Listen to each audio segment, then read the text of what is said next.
Hello, my name is Linda Maponyane, and I was born in Limpopo, born and bred Limpopo, at a village called Mulechi Rakolopo. I happen to be an only child, not spoiled, because every time people are like, yeah, you must be a spoiled brat, not with a mother like mine. So I was brought up by my grandmother, actually. So what happened is we moved quite a lot. So my grandmother was working for her cousin in Soweto. So I then moved with her to her workplace. We lived with the Lhoras. So when I was 12, in all the moving around, I then moved to a place called Mokopane in Limpopo. This is after my mother got married. So I had to move to my father's homestead, and I went to stay with cousins because obviously all the elders were working. So it was just myself and cousins who stayed with me. And we were all young. I mean, I was the youngest, I was 12, but I think they were around 20 something. And we were preparing for a church conference. It was like the most exciting thing for me. So I was just so excited that I'm going to this conference, and it's obviously going to be lit for the entire week. So we're preparing to get there, and I remember I was going to pack that day. I had actually started packing, and I then wanted to go finish up. And I'd always had this big heart, generous heart of sharing, whatever. I think because I'm an only child, so it was easy for me to sort of want to share with others. There was this friend of mine who didn't have much, if I should say. So I was packing like 2 outfits, 2 pairs of shoes, 2 of everything to include for her as well. So my packing took longer than expected. It still does even today. Shh, don't tell people. But yeah, when I then decided to walk home, these 2 other guys that I knew very well actually decided to walk me home, and I'm like, I know, okay, cool, no problem. We walk home, and then at my grandmother's gate, I do not remember what they said to me, and I remember jokingly saying to them, "I'm an washanya wena man," and they lost it. So when they dragged me to a forest, all 12-year-old, I don't know, 12-year-old, and that's where they raped me. They beat me up and released me around 1 a.m. or so. I remember going back to my aunt's place, running to the place where we had actually been chilling with them. And I knocked at the door, and I just, went in.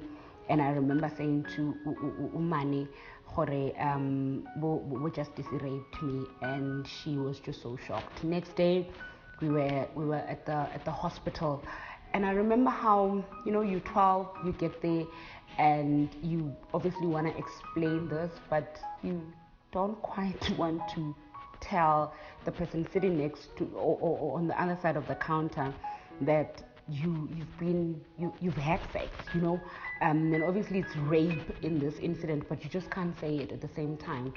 And this lady was like, no, there's no doctors tomorrow, but you can come back. There's no doctors today, you can come back tomorrow, unless if it's an emergency. It was an emergency, but I couldn't say anything because it was just difficult for me to even word what had happened to me. And I remember having to go back home, and the next day my mother arrived. She took me to the doctor, and I got all medical attention, and then we went to the police station, and they were caught, and we went to court. And I remember at that time they got 4 years each, which means they're out now living their lives. It's good. Fast forward, I'm ordained. I'm a pastor. I got ordained in 2004, and it's now 2011, and I'm coming from church, Kumnandi. I come from preaching. I'm about to drive to Soweto because I used to live in Soweto at the time, and my church was in Midrand. So I'm about to drive to Soweto. I'm with this chick, and I'm going to drop her off at her house. So we in the driveway, and I remember we were just talking. I don't even remember what we were talking about, and she just made this exclamation. And when I looked at her, I could see that she's shocked.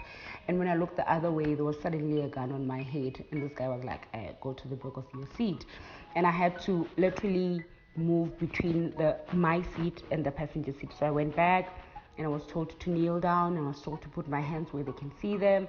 Maybe they said I had a gun or there's a panic button. I don't know.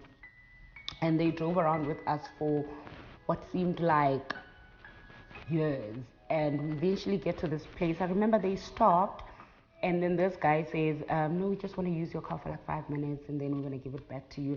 And I remember reading a book called I Have Life by Ellison, a lady in PE who had been kidnapped and slit throat open and so on. And the perpetrator in that book said the very same words, and I knew when they said that they're just trying to calm us down and they know what they want to do. But the beautiful thing about that whole experience, ironically, is that the Holy Spirit then says to me, "They're not going to kill you." And that promise for me was more than enough for me to just be strong or pull through in that entire journey. I remember they then drove to this ditch, lights off. They were blocking the dashboard because it was a Toyota Yaris, the one that had like that huge speedometer with lights. So they were blocking it off, and then they got there. They offloaded everything from my car that was valuable to them. And then they started beating us up, and then eventually raped us. And then when they were done, they gave us direction: go left, go straight, jigger there, and then you'll know where home is. And then we then drove and got ourselves to a police station.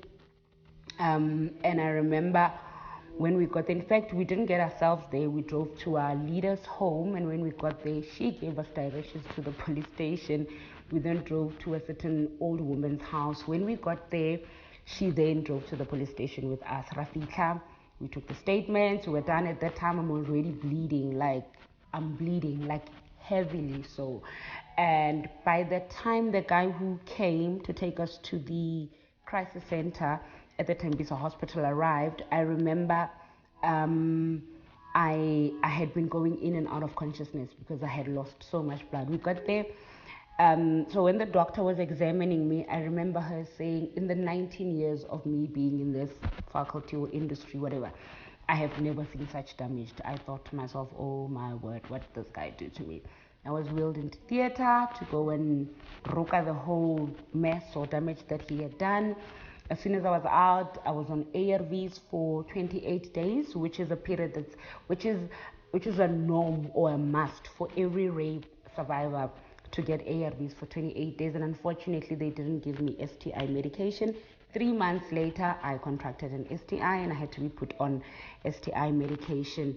But my turnaround, in fact, I want to talk about the fact that for the entire 2012, I didn't pray, I didn't speak to God because I was just so angry, especially because I was coming from church. I was coming from doing His work, and I'm thinking, how can, when I had been doing your work and your hand is now not upon me.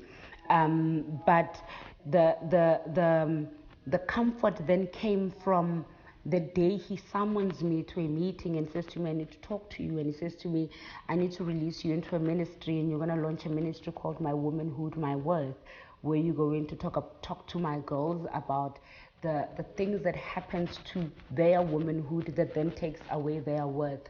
And he then says to me, but the only way I'm going to release you into this ministry is if you forgive this guy. I lost my mind.